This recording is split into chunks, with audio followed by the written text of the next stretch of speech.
Welcome to another In Wheel Time podcast, a 30-minute mini version of the In Wheel Time car show that airs live every Saturday morning, 8 to 11 a.m. Central.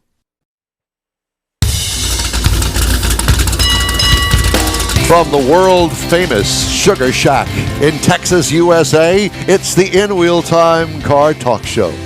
You know, I should record that. You should. and repeat that over and over again. Well, you know, if you keep practicing it, you'll be good at it. Maybe one day. One day. Coming up, Richard Tomlin, Apex Auto Works. Going to talk about. We're going to talk about going Hill climbing. From going from carburetor to fuel injection, as long as I don't hear myself back while we're on the air. We're also going to talk about hill climbing as well. We'll have the upcoming events calendar. Mars reviews the new Buick Encore. At the bottom of the hour, we talk about high school auto enthusiasts and a big car show. There you go. That sounds like fun. Plus, you'll hear the stories making automotive news headlines. Howdy. Along with Mike Out of This World, Mars, King Conrad DeLong, we always need more Jeff Zekin. I'm Don Armstrong, and you're not. Thank goodness. Amen to that. You don't want this lifestyle, I can tell you that right now. But thank you very much for joining us. It's good to be back from, let's get some cheese curds, yeah?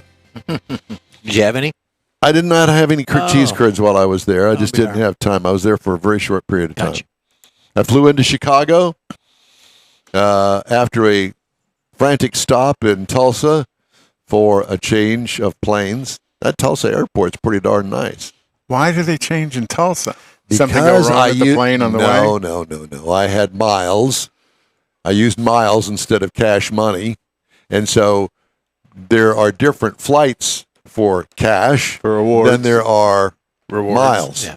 So this particular flight, I wanted to get there when I got there, and it stopped in Tulsa to let me off the plane to change planes to the next gate. Yep.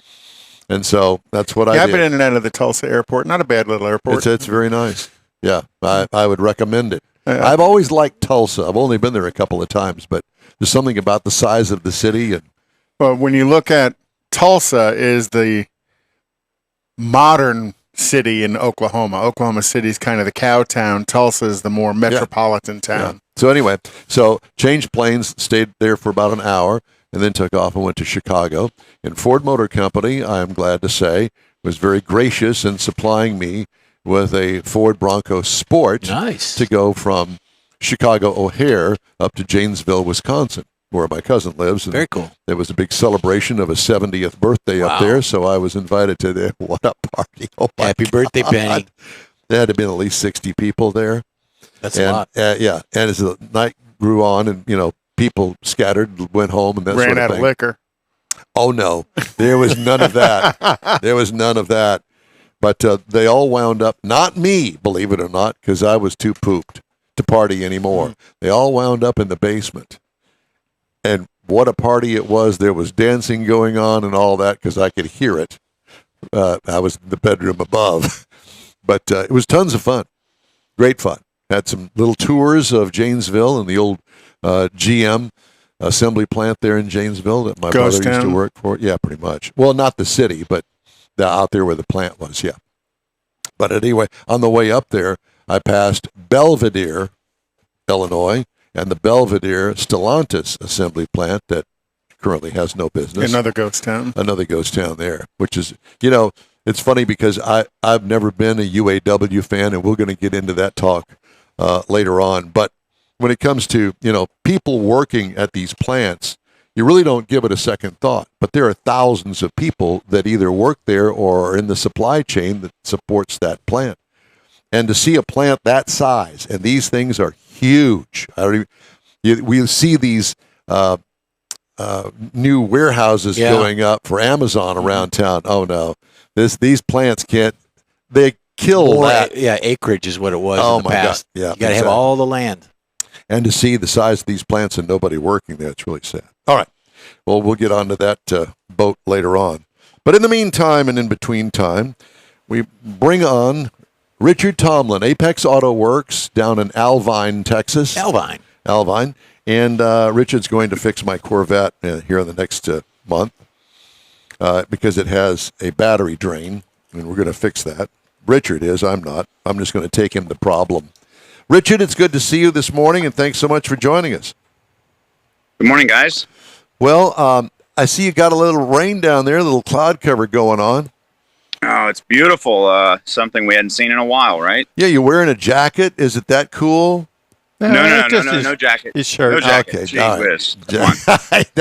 Well, it's in the 80s. You're going to have to put a jacket on. It's not 105 anymore. That's it. I came from a little further north of I-40 than most, so this is hot year-round down here. Yeah, exactly. Cool looking C10 there behind you with the cowl hood and the fancy wheels and the hubcap dishes on it.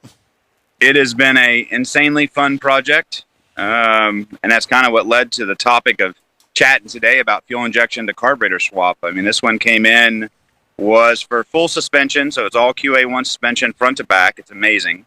And we did a motor swap, 383 small block, and he wanted to go from carbureted to fuel injected.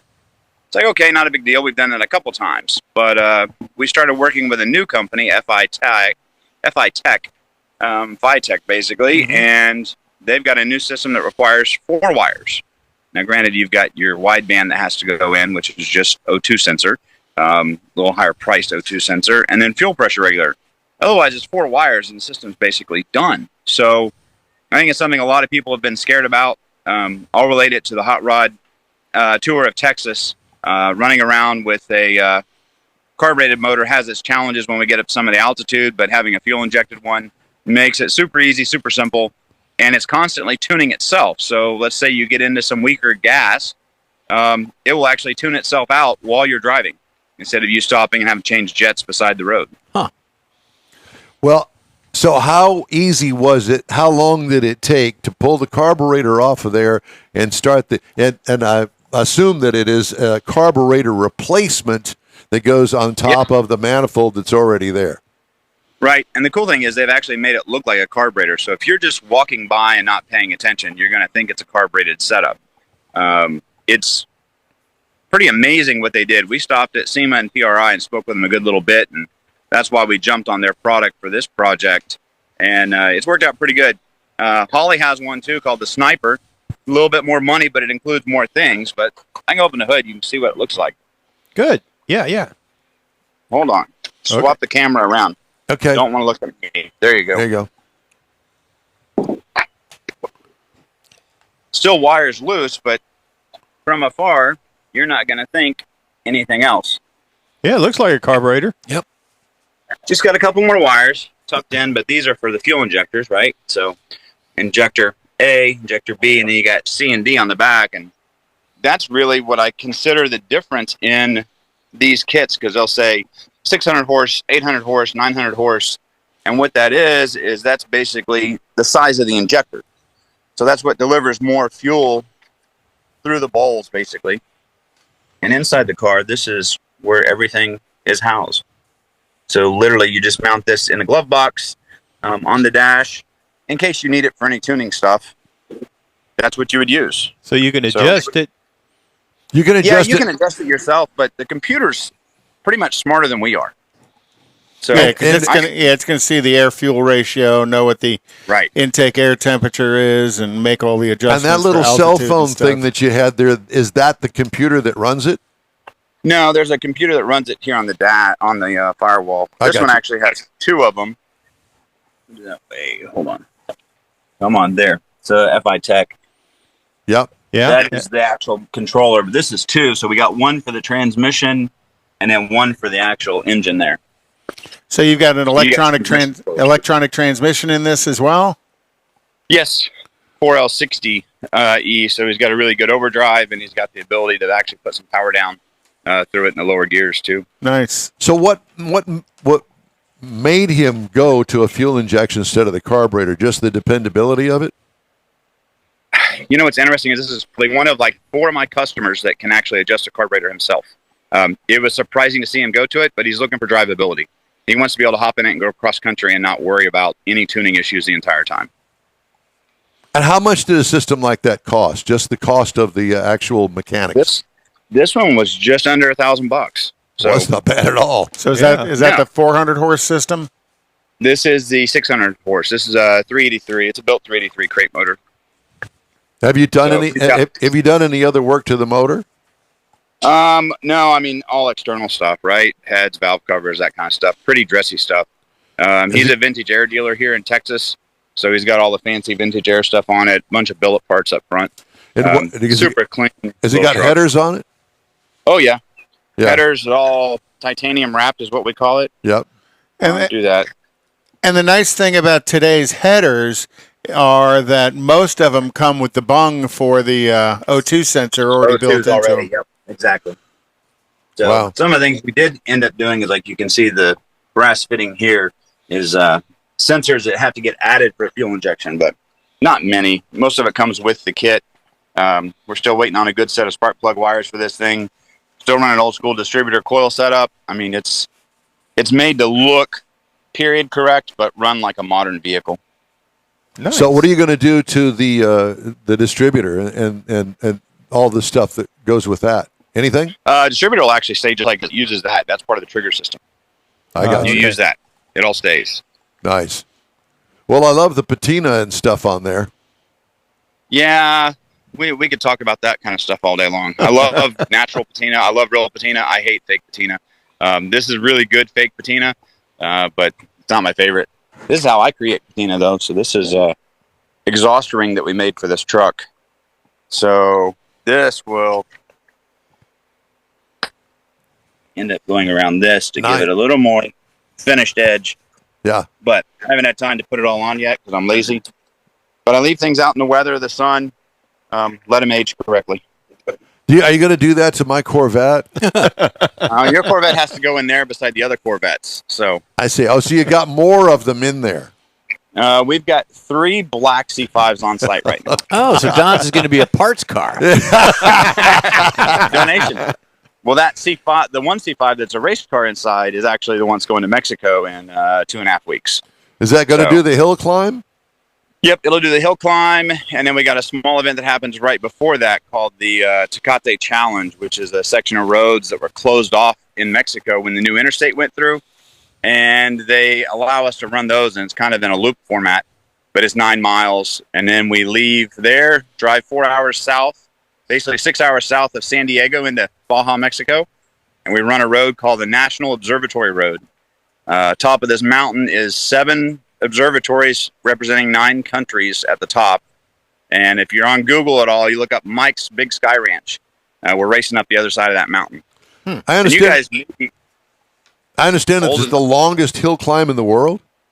second longest, it's 19.6 miles. Oh, wow. 6,800 feet of elevation change.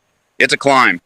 And it's a different climb than what we see with Pike's Peak in Mount Washington because there's no, let's call it rhyme or reason to it. It's paved like an old donkey trail, for lack of a better term. Well, you'd It be doesn't have hauling a donkey. system. There you go.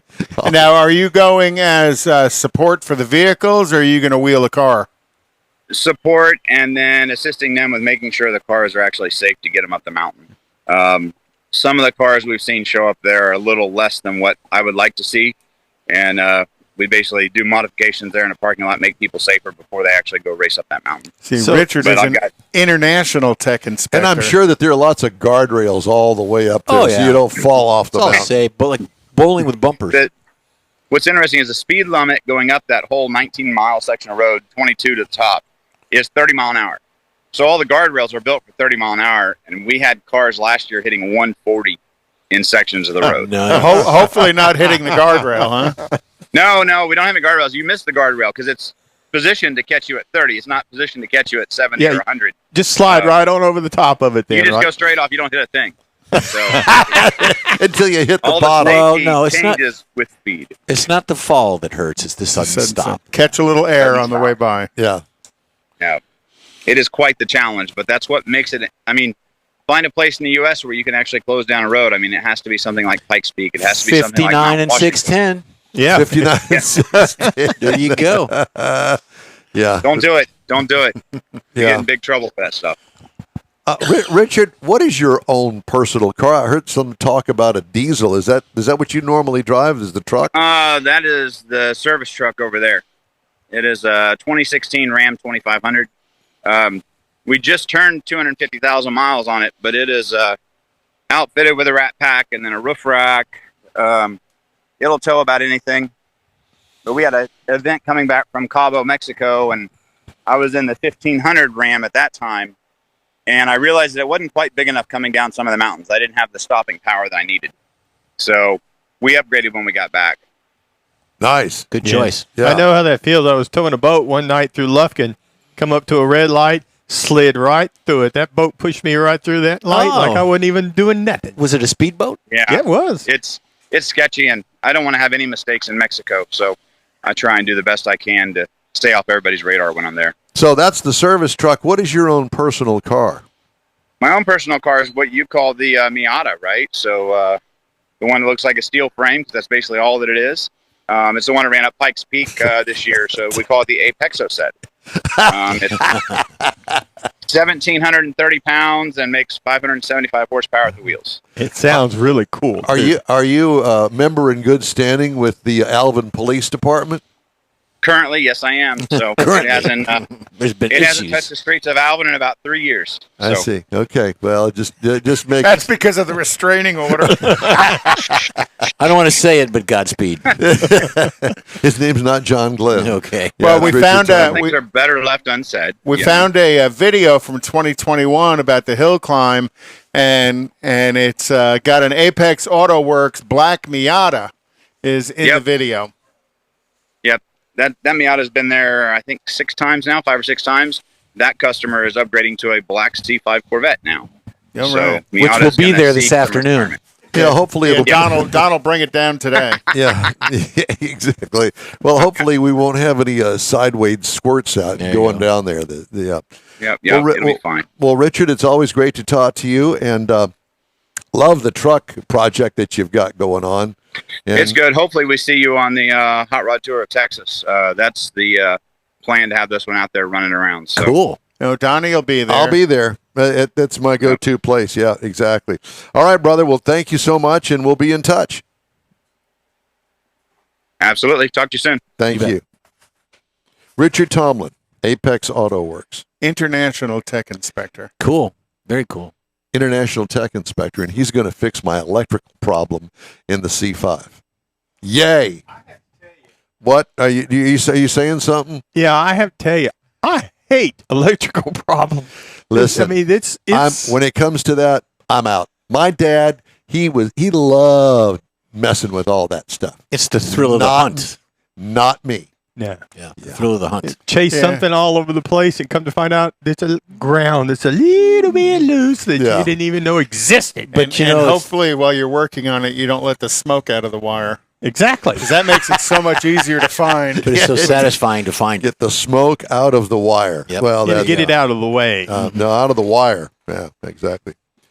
Well, this is always a mystery point at the show here on the In Wheel Time Car Talk Show, because we always charge Conrad DeLong with putting together the events calendar. Now, I don't know what the title of the page is that he looks at, but we always wind up doing the cruise-in calendar. No, we're going to And do the difference events. between the events calendar and the cruise-in calendar are like night and day, because the events calendar means it's like, the Houston Auto Show, the Autorama. Those are events. Cruise-ins are one of those kind of things that you cruise into Chrome and then coffee? you cruise out of. I was there last week. Had breakfast with Craig. Oh, you and, did? And the You family. went? Yep. Oh, yeah. The usual suspects were there. That's good.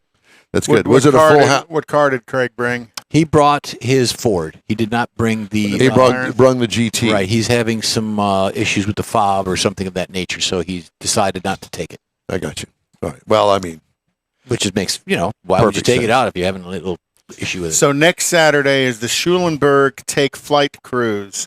And at 8:30 in the morning, there'll be a whole bunch of people leaving from the Buc-ee's in Waller, headed for Schulenberg and back. And that sounds like fun. Yeah. What day is that? Saturday or Sunday? Saturday. Saturday.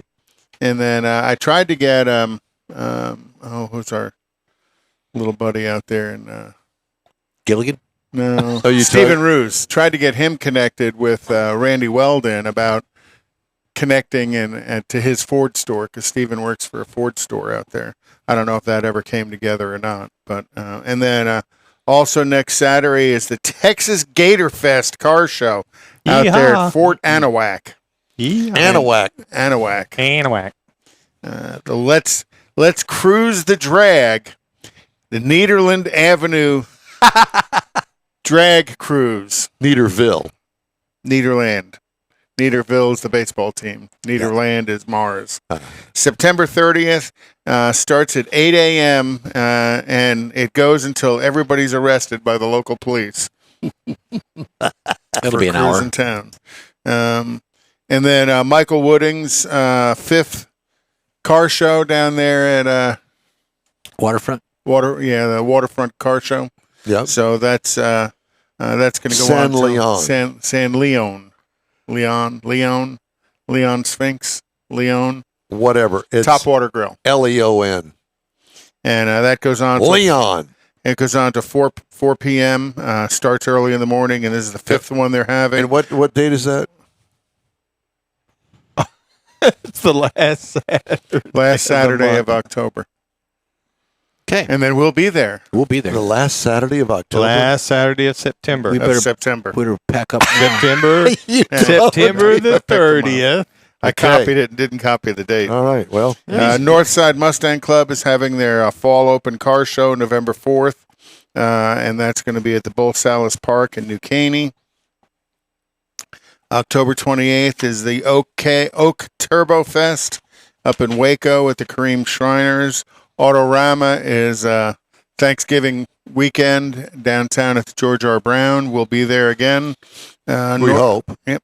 And then They haven't signed that deal yet, have they? No, but I got an email from him this week, the new guy that we're going to be working with. He wanted me to send a copy of the contract from last year because he can't find it from the girl that we used to work with. So we're talking. So I think we'll be good. Good. Mike's on top of it. again, Friday, October 14th, the All British Car Show from the Butler House in Spring, Texas, just north on Gosling Road from 99. Okay. And then the 38th annual Wolf Creek Car and Truck and Bike Show in Cold Spring, Texas. That's it. Okay. Well, thank you very much. I'm proud of you. Thank you. The events calendar.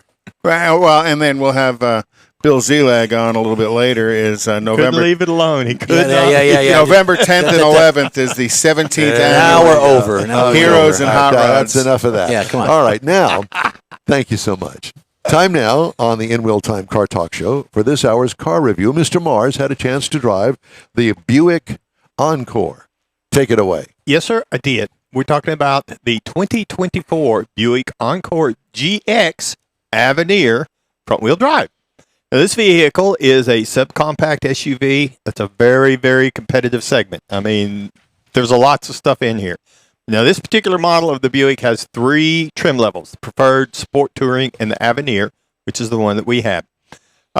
For this year, they've done revised the grille, got some new daytime running lights on it. Up front, you're going to find rain-sensing wipers, LED lighting all the way around.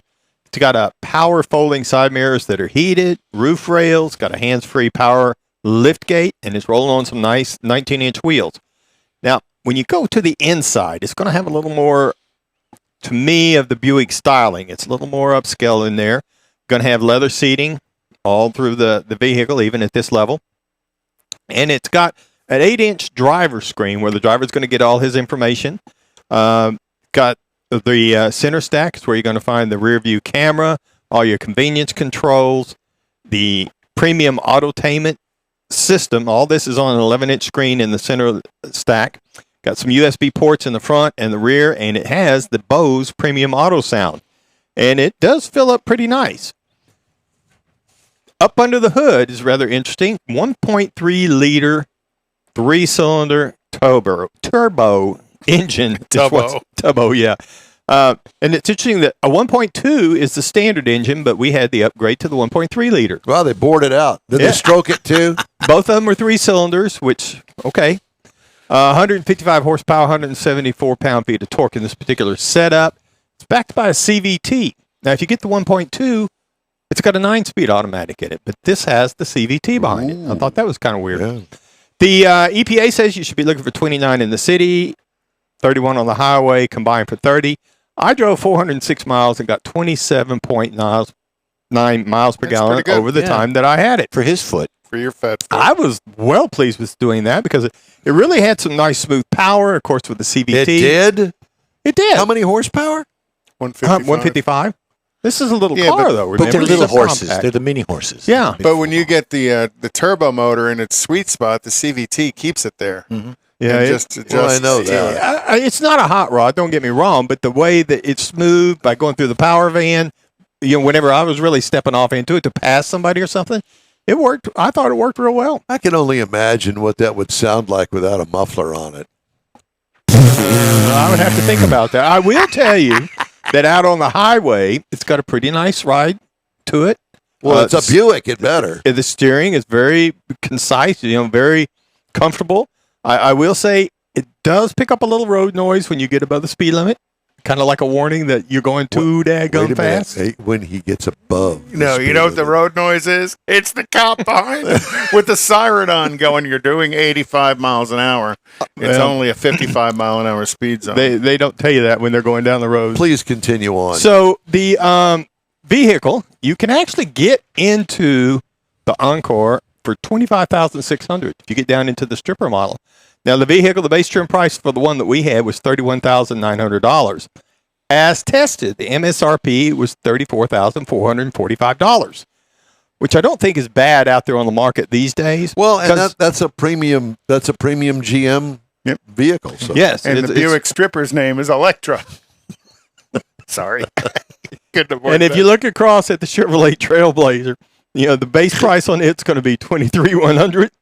The Honda HRV is $24,100. The Mazda CX-30, $25,000. So again, it's a very competitive segment. Even the Subaru Crosstrek, which is what I'm driving now, and I'll review next week, $24,995.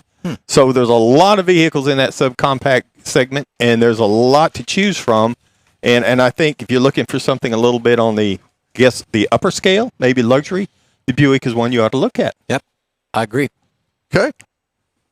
Well, very nice. Nicely done. Well edited. Well edited. Uh huh. We Gonna have appreciate. to be. It's good. Yeah, because that's all there is, and they ain't no more. How's that? So was I too fast? No, you're not at all. perfect. Oh, You're right on You're time, Right Mike. on time. All right. We like it. Just checking. Made up for me going over. Yeah. The on and on and on and on. I did want to remind everybody that the In Wheel Time Car Talk Show is available 24 hours a day, 7 days a week through the iHeart app. Just look for In Wheel Time Car Talk. We also video stream on Facebook, YouTube, Twitch, and InWheelTime.com. 30-minute podcasts are at your fingertips on over a dozen of the most popular podcast outlets out there. Try one sometime. You'll like it. The In Wheel Time Car Talk Show continues right after this quick break. The original group of Loopy Tortilla restaurants will have you telling your family and friends just what the original recipes mean when it comes to the best fajitas in Southeast Texas. Founder Stan Holt invites you to visit the original Loopy Tortilla near I-10 and Highway 6. Here's the original house that inspired the design of all the rest and the original charm that helped make Loopy Tortilla the go-to destination for Houston Tex-Mex. Speaking of original, nothing can compete with the original lime pepper marinade that everyone will agree makes Loopy Tortilla award-winning beef fajitas the best anywhere.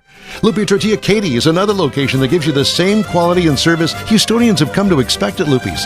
It's located just off I-10 and the Grand Parkway at Kingsland Boulevard in Katy. Find yourself in Aggieland? Head to the Loopy Tortilla in College Station, located just around the corner from Kyle Field. It's a great place to enjoy those famous frozen margaritas before or after the game. Headed east to Louisiana, stop in at the Loopy Tortilla in Beaumont. It too's on I-10. You can't miss it. The original group of Loopy Tortilla restaurants invites you in for the best Tex-Mex anywhere. You own a car you love. Well, why not let Gulf Coast Auto Shield protect it? Houstonian John Gray invites you to his state-of-the-art facility to introduce you to his specialist team of auto enthusiasts. We promise you'll be impressed. Whether you're looking to massage your original paint to a like-new appearance, apply a ceramic coating, install a paint protection film, nano-ceramic window tint, or new windshield protection called ExoShield, Gulf Coast Auto Shield is where Houston's car people go. Curbed your wheels? Instead of buying new, why not have them repaired? How about a professionally installed radar detector? Gulf Coast Auto Shield does that too. Get a peek inside the shop and look at the services offered by getting online and heading to gcautoshield.com. Better yet, stop by their facility at 11275 South Sam Houston Tollway, just south of the Southwest Freeway, and get a personal tour. Gulf Coast Auto Shield is your place to go for all things exterior. Call them today, 832-930-5655 or gcautoshield.com. The award-winning In Wheel Time Car Talk Show is available on the most popular podcast channels out there in 30-minute episodes. We realize our 3-hour live show can be difficult to catch in its entirety, so now you can listen every day to a convenient, fresh 30-minute episode. Check us out on Apple Podcasts, Spotify, Google Podcasts, Amazon Music, and Audible, along with a dozen more. In Wheel Time has the most informative automotive guest interviews and new car reviews, along with popular features including Conrad's Car Clinic and This Week in Auto History, along with automotive news headlines. Our live broadcast airs every Saturday, 8 to 11 Central on InWheelTime.com, the iHeart app, and on YouTube. Be sure to say hello when we're broadcasting from the Tailpipes and Tacos Cruise Inn, Autorama, and the Houston Auto Show, among others. Now, it's easier than ever to hear about all things automotive all week long. You're invited to join fellow car enthusiasts in becoming part of the ever-growing In Wheel Time Car Talk family. Don't forget those 30-minute podcast episodes on your favorite podcast channel. That's it for this podcast episode of the In Wheel Time Car Show. I'm Don Armstrong, inviting you to join us for our live show every Saturday morning, 8 to 11 a.m. Central on Facebook, YouTube, Twitch, and our InWheelTime.com website. Podcasts are available on Apple Podcasts, Spotify, Stitcher, iHeart Podcast, Podcast Addict, TuneIn, Pandora,